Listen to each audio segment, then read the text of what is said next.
regeneration of Castro, for instance. Right. On the DNA sequencing. And they're just learning about this. Well, my understanding is that a lot of presidents have already been replaced. That's right.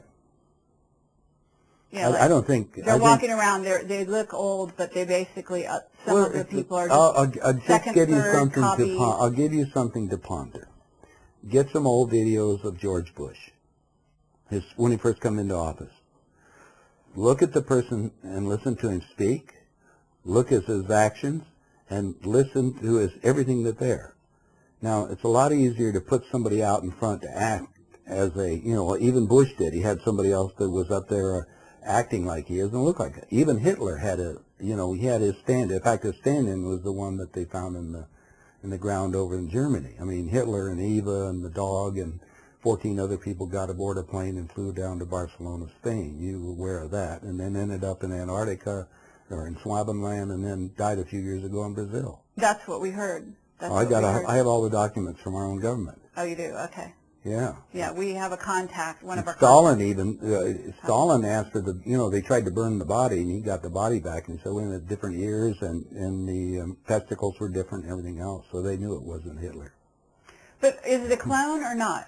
Oh, now going about cloning. Cloning techniques, since 1938, they've been making clone people. There's 8 countries making clones. I have a doctor friend that all it does is treat the clones. Where do you get your information? I get it from some of the people that are willing to come forth, and they talk to me because they hope I'll put the information out, because they always got 2 people following them and maybe be killed. If I start talking about cloning too much, the people that get involved into that disappear on it. So I don't go into too many more details, but there is information that's available. And it's more and more of that's coming on the line. I just told you, go rent the movie. Okay, Boys from Brazil. Yeah, and you'll see the whole technique on what they show it to you in different places, so you can imagine what is going on. Okay, so... No, let's go to the next step, because this is the most important part. All right. If your physical reality that you have, based on this physical life that you have, this dream, is made up of the experiences that is impregnated on your body and in your mind, consciously, right? Mm-hmm. Your soul memory is another thing. Mm-hmm. It goes back whatever time that you elected to be in this incarnation for whatever reason. Now let's show you the division on these things. Since the body's very physical, and we just got you making a physical being in a few months for spare parts, they said, now we've got the perfect deal. How can we have that work better? Well, if you go to the hospital today and get an encephalogram, what's that? That's the memory of your conscious mind. It's on the CD. Let's download it on this being. Now we got a walking, talking duplicate that has the total memory that you have, because we just took it off of your own mind. Okay. It's like Blade Runner, the android. Exactly. Mm-hmm. The only thing is that it's like this DVD recorder. Sometimes you have glitches in it, so you have to have them tuned up occasionally or redone. And so we take them to Camp David, or there's a wing at Bethesda Hospital, to just tell you. If you go down there and check, you'll find the nurses, if they're willing to come forth, they'll tell you they work on those people, and they call them the others. I thought it was interesting. They're people. Remember, these people can think and act, but they don't have soul. That's also prophesized. Right, that's true. That's true. Now we have another agenda that's going on, so you have to be careful of all this. There are many extraterrestrials that would like to be in on the game right now, so they can sometimes will come into these physical beings that we make to manipulate them. I see. So now you have a combination effort that you have to look at, and discernment. Mm-hmm. You have to discern what the game is. Well, just figure that most of the leaders we have in the world have been bought and paid for or created to think a certain way in the world. Mm-hmm. But okay, now to get back to what I'm asking you is like, so you had sort of this crystallization moment. You were basically thinking like them. You were making money like them. So is that just the beginning of a path that you went on at that point, or did you have an instantaneous change? I'm looking back at my experience when I had all the things. That's when I made my conscious decision when they... you refused the job. Well, the job, it wasn't a question of doing that. It was what they're going to do after that. And after that was to reduce the world population down to 500 million. Right. I said, wait a minute, I don't want to be part of that. Okay. I mean, it's something with, wait a minute, you know, I want to know more about that because as a kid, I was brought up, one of my friends, Dr. Walter Moyer, was one of the team, the doctors that dug up the Dead Sea Scrolls. And he came back and he gave me a lot of the information. He said they'll never let it out to the churches. There's no such person as Jesus. There was no evidence of anybody ever lived like that. You know, well, that, of course, takes care of organized religion per se as they look at it.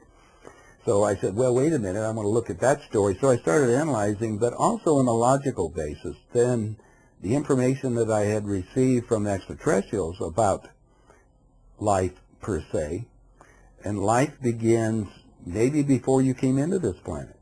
Oh, well, definitely before that. That you select, but they say at the moment of conception, that's a coincidental thing from the extraterrestrials. Now, it's all fits together. You know, we didn't talk about it. My first extraterrestrial thing was when I was in the Air Force, and that was in 1958.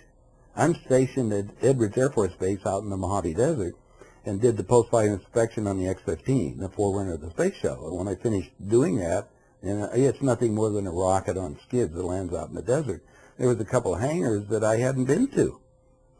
So I was curious. I mean, I was cleared for top secret. I just went inside of it. And now I'm looking at, as close as you are, a disc, you know, a lot bigger than this room, but this is unusual. And I'm sitting here kind of watching, I said, maybe I want to find out more about this. So anyway, I went back in and asked my commander about this, and he basically told me that it was an ion-powered craft, ION, powered craft designed by Sikorsky to helicopter people for use in outer space. I accepted what he said. I was naive. And I said, well, when can I work on it? And he says, you can't. It's still a civilian project. You know, Edwards is a crossover base. When I was there was only 800 airmen and 25,000 civilians. The civilian contracting companies make these vehicles, then the Air Force tests them. That's what they do out there. So I had all kinds of weirdo planes that I worked on. I just, coincidences, if you want to call it that, happened to be running around. My buddy was the base photographer. And so I'm telling him, I says, give me some pictures of that disc, because he was giving me everything else. And he said, what did they tell you? And I told him, he said, that's not true. And then he proceeded to show me pictures of the spacecraft. Well, I already saw that. But the two dead aliens got my attention, because they were, you know, humanoid, but more like the grays that you see in the movies. Mm-hmm. Well, that had me a little confused. Hey, rah, rah, I'm in the Air Force. I love my country. I've got all this stuff. I'm cleared for top secret. Why did my commander lie to me? Well, I'm kind of inquisitive, right? So I went down and asked my commander. The first thing, he blew up. He reminded me of my top secret clearance. So we joked about it. Because at that time, the fine was $10,000 if you said anything in jail time. I said, I'm not worried about my family had money. I said, I'm not too worried about the $10,000 with that jail time and me bothered. So I said, I won't say anything more about it. And he said, this last comment was, when the government's ready to tell the truth about UFOs and ETs, they will. Until then, you stick to your story. And he said, oh, by the way, next week is Armed Forces Day. This is one of these other crazy things the Air Force does. Mm-hmm. They open up the base, let everybody come walking in, all the vehicles. I mean, the week before I had to sign in, even for me to work on the thing. Now they let everybody come out and do it, right? But these craft were, the disc that I saw was probably 4 miles away or 5 miles out farther in the desert. Mm-hmm. So anyway, he put me on duty, and then I was subsequently transferred off the base. You know, other things that happened to me at that point, but... I mean, I know something about your interaction. You've told the story about, you know, meeting Billy Meyer and helping him with his book. Well, that happened later. That was 1984. Okay. So did you have ET contact, though, that you were conscious of between when you met Billy Meyer and when you saw the disc? No, the disc was prior to that. I know, but in that timeline, I had consciously aware of something that didn't know what was going on. Okay. It's only when I got to Billy that the real thing showed up. Okay. All of a sudden, now the world's coming into real. It's like when you give the ETs permission to communicate, they will if the need is there. And whether it's physical or non-physical, I have no idea. Well, did you give